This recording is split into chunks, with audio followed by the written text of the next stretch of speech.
Welcome back to another clay video. Today, we are going to create the Town Center map from Bloons Tower Defense 6. You guys decided in the poll that Bloons Tower Defense was going to be created next. This is the paper printout we'll be using for this creation. This is really nice to use because you can get the proportions of everything correct, and we'll be using this for the path later on too, which will be very helpful. Now we need to make this yellow mixture, and this is going to be for the beach, but we'll also use it for the whole main layer of the map. Up until recently, playing Bloons Tower Defense 6, I hadn't played Bloons since the third one, and a lot has changed in the game. There's so many different towers and types of monkeys and all these upgrade paths, and it seems like maybe there's just a little bit too many features going on, but I guess it is nice to have those different options. The one complaint I would have about the game though is these heroes. Now they might have had them in the 4th and 5th one, but I didn't play those. They're sort of like special characters you can place down, and they have different special abilities. The part I don't like about them is that they talk all the time when they're shooting, and honestly it gets pretty annoying. I wish you could turn off the sound on these specific characters. So I usually just don't even use the heroes and just use the normal towers, and it seems to work out mostly fine like that. Other than that, I really do enjoy this game. Now let's jump back into the clay creating.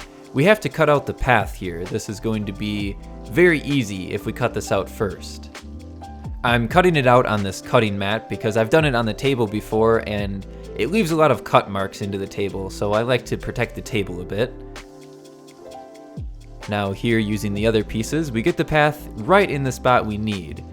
And you don't want to cut too deep at this point because you will end up getting the base with it, so we just want to lightly cut and just get the grass layer. Now let's start removing that. And I was actually surprised, it came out very smoothly. It's a little bit rough around the edges, but it's pretty easy to get out with the knife. Now we have some gray clay that we can start pressing in there. It doesn't matter that the green is still down there and it's pretty messy because it's all just going to get covered up anyway. Using this modeling tool, or also your fingers, work just fine. We can flatten down the path to make it meet the edges. And we'll start adding in the bricks to this path using the dentist pick. It's a pretty simple design, just using the dentist pick to cut out these bricks on the path, but I think it matches the game pretty good, and I'm not going to fill in these gaps with a darker clay or anything. I think it would just get a little bit messy at that point. Let's begin creating the buildings. The reason I chose this map out of all the maps in the game is because you use this map on the tutorial. It's where you learn how to play it, but also it's just a really cool map. I really love the grassy maps, and it sort of has a nice balance of everything. There's some buildings, there's the grass, there's a little bit of water, so it's just a very nice scenic map. Now, using the dentist pick again, we will start creating the wood going across the whole building. And I thought maybe I could create this with individual planks, but it didn't really work out so well that way, and it probably just looks better using these solid pieces and drawing out the planks. Again, with the dentist pick on the roof to get this wood pattern. And on the front, we have just a little bit of a design here. Now we have the chimney. And this wire here will be for the flag, but we will glue that on after baking. Now the other two buildings were pretty much the same. One's just a square shape, and this one just has a little bit of extra detail on the top here. We have a clock right on the front of it.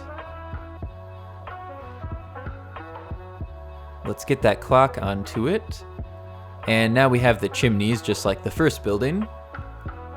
And we can get them onto the map. Now, I realized when I was done creating this map that I actually didn't make the windmill, and I put a monkey in the place where the windmill would go, and I didn't really want to go back and change all of that, so this map is going to be missing the windmill. We have these rocks all over the ground, and then also we have different random flowers. I didn't go too crazy on the design of the flowers, but I think that it looks pretty cool. Let's do another color of flowers here, yellow with the red center. These somehow look like some type of jewelry with a gem in the middle to me. Now let's move on to the bushes. This is a technique I've been using lately to create bushes and clouds on different maps, and it works really good. So here we have these bushes in the corner. And next we will create the balloons, the main enemy of the game. I think it's pretty unique that they use balloons because most tower defense games I've played are either medieval or sometimes futuristic, and the enemies are very similar in most of them, so it's very odd, but also very creative to use balloons as the enemies, and they sound really cool when they pop. I love the sound of hundreds of them popping at a time. So the first tower we're going to create is the tack shooter. This one's really cool because it shoots out tacks in every direction. So depending on where you place it, it can be a very helpful tower. We sort of just have to layer it up with these layers of purple and black. And we'll paint the pattern on the top of it after baking. Now we will start creating the cannon. These will be the wheels.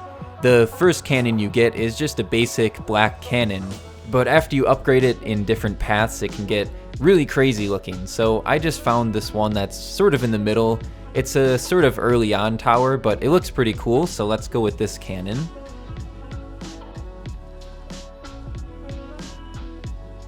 And now we'll create our first monkey. I had a hard time deciding which monkeys to create because there's just so many of them. But I figured I would start with this one because I always use the glue monkey. Now, I don't know the exact name of this monkey because their names change as you upgrade them through their different abilities.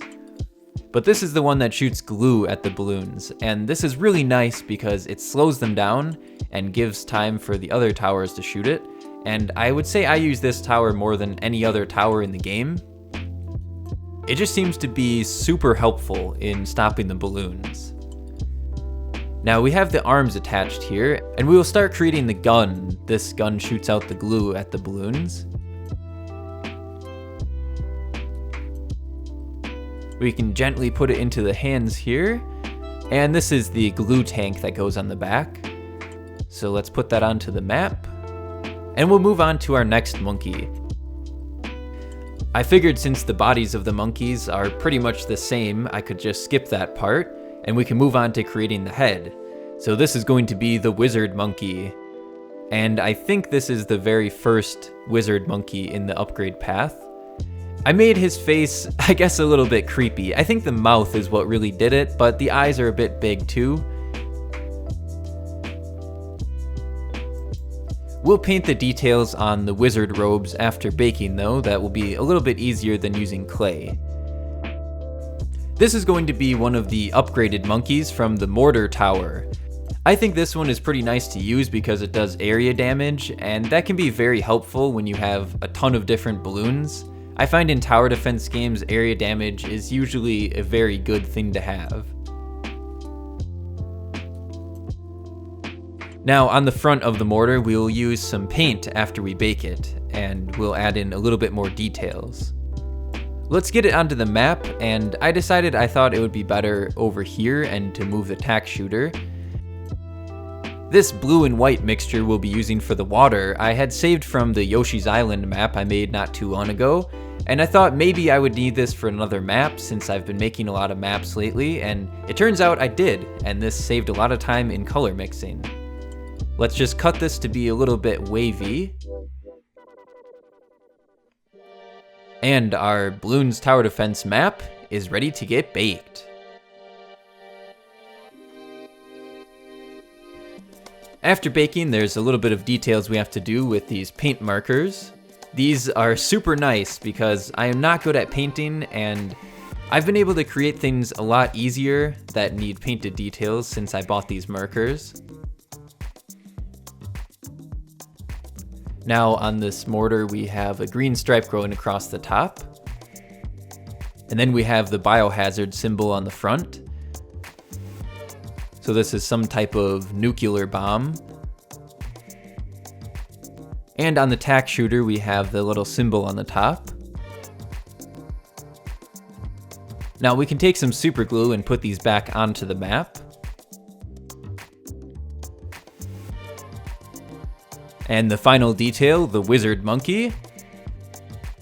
And here it is, Town Center from Bloons Tower Defense 6.